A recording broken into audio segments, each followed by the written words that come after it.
Pati ba naman dito sinusundan mo ko? Matagal na ako sa trabaho. Kaya kung saan-saan ako rumarakit. Hirap pala nung buhay na isang kahig, isang tuka, ano? Nasaan yung babae mo? Wala na kami. Matagal na. Okay. Parating na si Calvin. Hintayin mo na lang siya. Charm, sorry.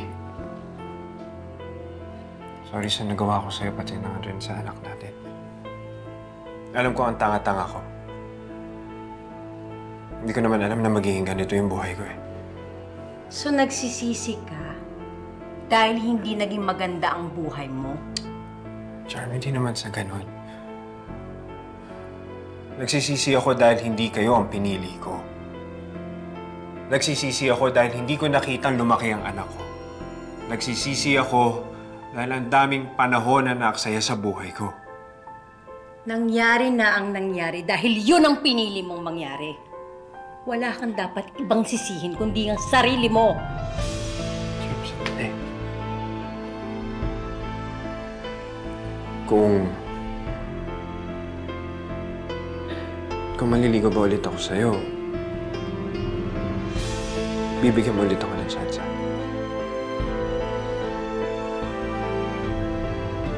Napatawad na kita, John Ray.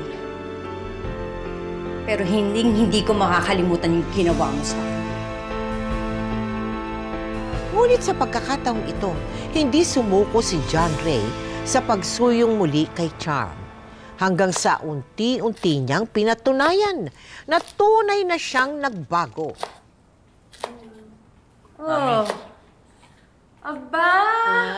Calvin, ang ganda ng bago mong sombrero, ha? Ikaw, inuto mo na naman ang lola mo. Hindi po. Bigay po ito ni Daddy. Daddy?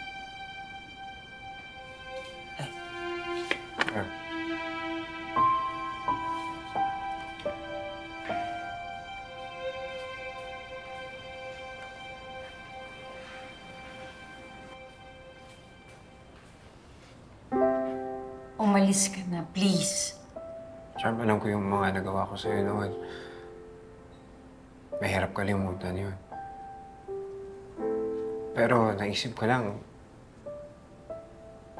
baka naman pa pwede tayong gumawa ng mga bagong alaala. Calvin. Charm.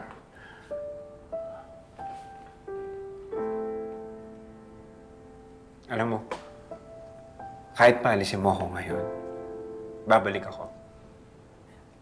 Babalik at babalik ako araw-araw, lagi-lagi, hanggang sa tumanda ako.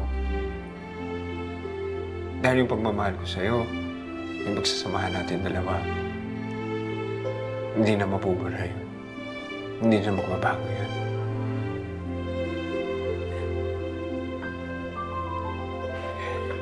Calvin, tara na.